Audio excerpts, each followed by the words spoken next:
My boyfriend wants to marry me so that he can get his green card. What should I do? Okay, this is crazy. My boyfriend and I met 2 weeks ago. We met through Hinge, and after 2 days of talking, he asked me out. I quickly said yes. We were super compatible. He's a model and I'm a model. I'm an actress and he's trying to be an actor. So things just seem perfect. Oh yeah, and he's really, really hot. We went out to lunch and talked for 4 hours. The entire 4 hours, we just laughed and had such a good time. We talked about everything. Our families, our values, our morals. It was honestly the most refreshing conversation I've had on a date ever. Most men just talk about themselves. And he asked me so many questions. After the date, we spent every single day together. We even went to Disney and it was so fun. While we were at Disney, he kissed me for the first time. And he said that he would love to marry me. He finally kissed me when we were in Disney. And that's when he told me that he would love to marry me. At first, I was very flattered, but then he said, "Wouldn't you want to marry me?" And I said, I mean, I don't really know you. And he said, "We'll get to know each other, don't worry." After that, we spent every single day together. At the time, he was living with his roommate and he didn't really like her. So he would come over to my apartment almost every single day and sleep there. He would go to Air One and buy all of my groceries, come over and cook for me. Every single day, he made us amazing food. We'd watch movies together and we'd help each other with all our work stuff. I felt like I was falling in love with him and I'd only known him for a week at that point. That's around the time that he told me he couldn't stand his roommate anymore. And he asked me if he could just stay with me for a few weeks. I told him yes, but that he had to help me with the rent. And of course, he said yes. So this man moved into my apartment after 1 week of knowing each other. I mean, am I going crazy? He moved in a week after we met. Everything was going great. He helps out with the bills, does all the cooking. He buys all the groceries and basically does everything for me. Even takes care of my dog, does my laundry. I mean, he's everything I've ever asked for. We have such a good time together. We watch movies every single night. We go out to dinner and hang out with friends. And he's so funny and makes me laugh so much. Fast forward another week. This is when he says that he really does want to marry me. I told him that I would love to marry him too, but that we don't know each other yet. And he said the L word. And I said it back. That's when he said that the only way he could stay in the country with me was if we got married. And that he had already looked into other possibilities, but that was the only one. I told my parents, but they freaked out and told me I shouldn't marry him. All my friends think that he's just trying to use me, but I don't think so. I really do believe this man loves me. I mean, he does so much for me and really cares for me. So I need you guys to help me think of ways to put him to the test. How can I know that he's faithful and that he really loves me and isn't using me? What should I do?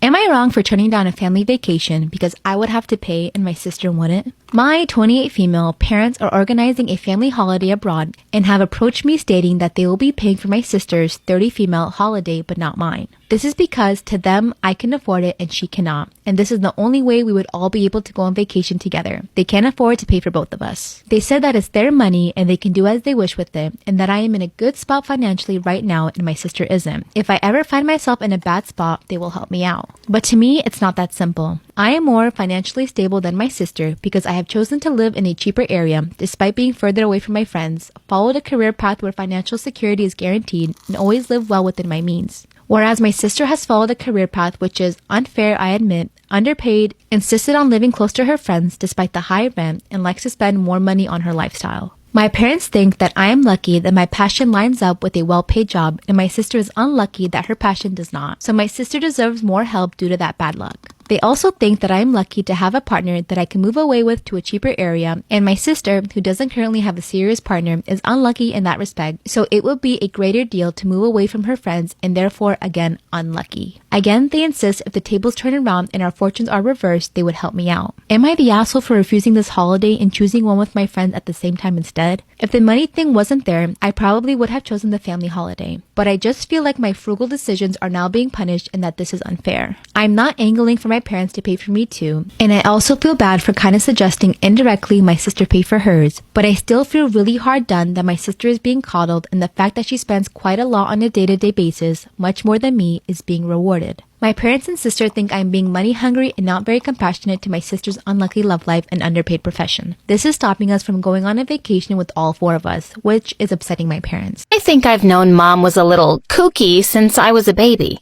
She was always weighing me, checking my temperature, and taking me to her favorite place, the free clinic. On my 3rd birthday, I was about to blow out the candle on my cupcake when Mom suddenly shrieked, "Serena, stick your tongue out." It was purple. Cool. Mom flipped out, bundled me up in blankets, and rushed me off to the clinic. "My baby has some rare disease. You have to believe me this time." The doctor inspected my mouth. She ate a lollipop. Oh my God, a lollipop made her that sick? Is she going to make it? Ma'am, she just ate a purple lollipop. Your child is perfectly fine. Stop coming here and leave me alone. As I grew older, my life got even crazier with Mom always convinced that we had some serious disease. She couldn't even hold a job for too long because she'd always get fired for taking so many sick leaves. But on my 6th birthday, she took me out for a rare treat to an amusement park. As I got off the merry-go-round, I suddenly felt my left eye start to twitch, and I just couldn't make it stop. A few strangers thought I was being really cute, winking at them, but Mom looked really alarmed and rushed me straight to the hospital.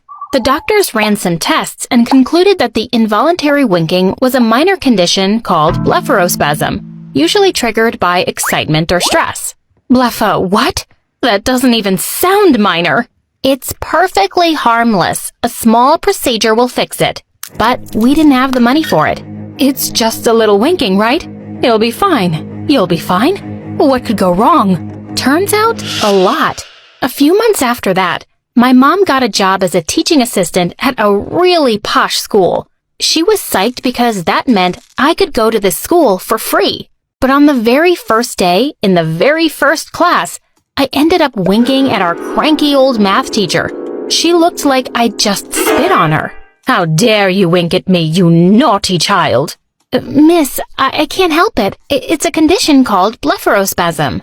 Do you think you're really smart saying big words and I'm some buffoon? Stop making up nonsense and stop doing that. I can't. Can't or won't. I would if I could, but I really can't.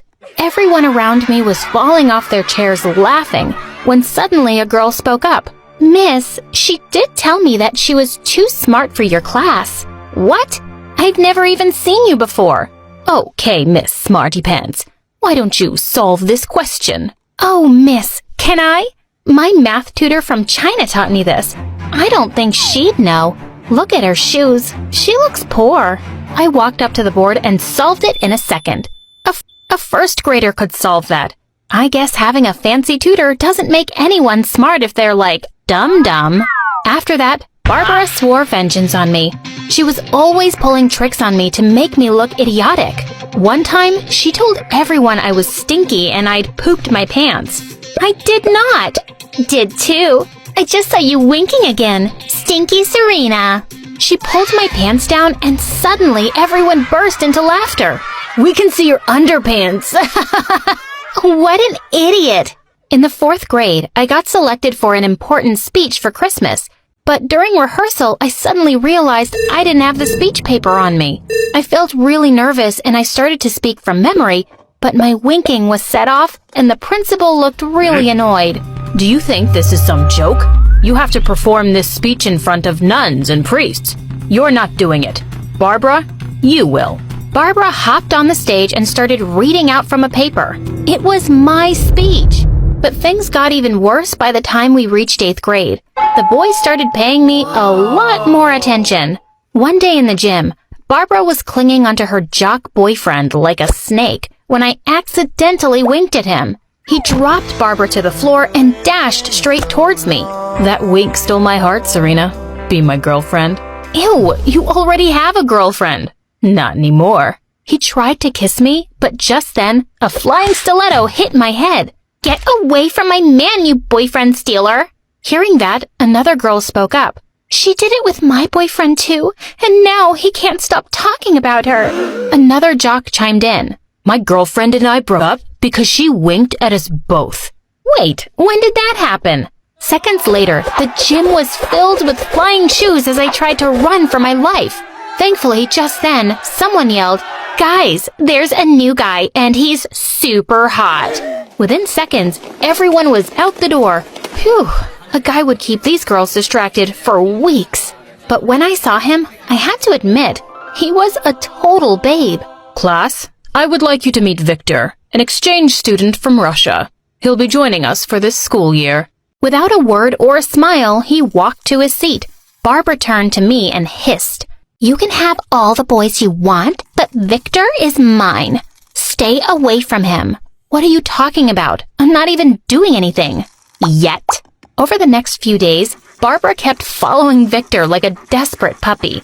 But the guy was emotionless, like a robot.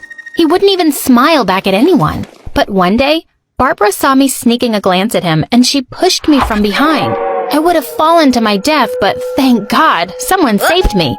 It was Victor. While he was holding me in his arms, our eyes met and I winked. He immediately dropped me to the ground. That was the stupidest wink I've ever seen. Please, don't do that again. Barbara was by his side instantly. She's always doing that. She's a freak. I'll introduce you to the cool kids here. With that, she put her arm through his and they walked away. What a jerk. I was so getting back at this dude. The next day, I found him in the library playing chess with the others. And of course, he kept winning. Who was this guy? Freaking perfect Edward Cullen? When he was done beating everyone, I plopped into the chair in front of him. One of the kids shouted, "Loser will pay the winner $1,000. Russians are monsters in chess, Serena. You're just gonna embarrass yourself." I gulped. I couldn't pay $10, but it was too late to turn back. I had to win. We started playing, and to my surprise, I checkmated him in just 4 moves. He handed me a check and left without a word. Just then, I had the craziest realization, and I followed him outside. "Hey, you let me win on purpose, didn't you?" Suddenly, he walked closer to me till his face was just inches from mine. What are you doing?" He came even closer, and then he whispered in my ear. You're welcome. Blood rushed to my face in anger. "How dare you underestimate me? Take your stupid money." I tore his check in half and walked away. What an arrogant jerk. But when I got home, I almost wished I'd taken the money. I found Mom curled up in bed, crying hysterically. "Mom, what's wrong?" "I'm sorry, sweetie, but your mama failed you. I quit my job today." "But why?" "I'm almost certain I have bird flu." "But Mom, only birds get bird flu." "You don't know that. I read in the news that it's spreading like crazy. I'm not leaving the house. I'm so sorry, but you'll have to drop out of that school." I had no idea when Mom would work again, and I needed to get a job immediately. Over the weekend, I found a decent job as a server at a fast food joint. At the end of the day, I'd have some guy waiting to take me on a date because I'd winked at him. As annoying as it was to explain the condition over and over, my winking got me crazy good tips. One day while I was working, a group of kids walked in, and I spotted Barbara and Victor among them. As soon as she saw me, she grinned wickedly. "Hey there, little Miss Ugly, Dumb, and Broke. You missed a spot." Then she poured a glass of soda all over the table. To my surprise, Victor jumped up instantly. What are you doing? This is stupid. He started mopping up the table with tissue papers. Our eyes met, and before I could stop myself, I winked again. At that, Barbara turned into a freaking Karen. "Where is the manager? I demand to see the manager. This moron is trying to flirt with my boyfriend." That witch was gonna get me fired. Thankfully, Victor stepped in and dragged her out. She's not my girlfriend, and she didn't wink at me. I got a warning from my boss, and after that, he made me wear tinted glasses at work. One day after my night shift, my boss asked me to throw the leftover food in the dump outside. But why would you want to do that? There are so many homeless people all around. We could just give it to them. I run a business, not a charity. Just do what I'm telling you to. I took the bag out and saw a lot of beggars and homeless kids lining up around the dumpster to dig through it for food. Not on my watch. I secretly gave them all the food and started taking the night shift daily. It felt great to be able to help them all. But just 2 weeks later, as I was about to distribute the food, my manager jumped up from behind the dumpster. He dragged me inside. You thief! How dare you just give away my stuff like that? Thief? All this food just lands in the garbage. What's wrong with you? It won't make your profits any less if you're kind to others. Yada, yada, yada. Get out of my face. You're fired. I wouldn't want to work with a monster like you anyway. Yeah. We'll see you when you need money. No, you will not. I'm hiring her to work for my dad at his 5-star hotel. She won't be coming back to this dump. I spun around to see Victor. I didn't know if he was kidding, but right now, it was best to play along. So I took his arm and walked off, sticking my tongue out at my ex-boss. Were you kidding back there? No, of course not. I want someone like you at our company. Honesty and kindness are rare qualities, and you have them both. Why are you helping me, Victor? Because I think I'm in love with you, Serena. And your smile, and your wink, and your big heart. I can't ignore you anymore. I tried when I thought you were just a pretty face, but you're so much more than that. I can't ignore your kindness. My heart was beating like crazy. Did he just say he loved me? I really like you too, Victor, but I'm not like you. You're so rich and I'm not. Just then, he leaned in and kissed me. When we finally broke apart, he said, I don't care about any of that. Victor and I started dating, and of course, this meant Barbara was going crazy. One day, she showed up to stay at the hotel and demanded that I be sent in to clean her room. 5 minutes after I came out, she started raising hell, saying I'd stolen her money and her watch. I didn't touch a thing, you psycho. How dare you talk to me like that? You're just a maid and a thief. With that, she started throwing things around and demanded that I be fired instantly. I turned to my manager. You can check my stuff. I didn't take anything. I'll sue the hotel if you don't fire her on the spot. Or we could have you thrown out instead for treating my staff badly and damaging my property. I turned around in relief to see Victor, who had her taken out by security immediately. The next day, to everyone's shock, Barbara was serving lunch in the cafeteria. Turns out, Victor had threatened to sue Barbara's dad and said the only way he'd let it go was if she worked as the lunch lady for a whole year. After that, Barbara never messed with me again, and I graduated high school at the top of my class. Victor and I both got degrees in hotel management, and after we graduated university, he asked me to marry him. At our engagement party, we also announced the launch of our special welfare program, where all the extra food from the hotels would be given to shelters and the homeless. Soon after, we moved to London to set up another hotel. I got a small procedure to fix my wink. Now when I wink, I totally mean it.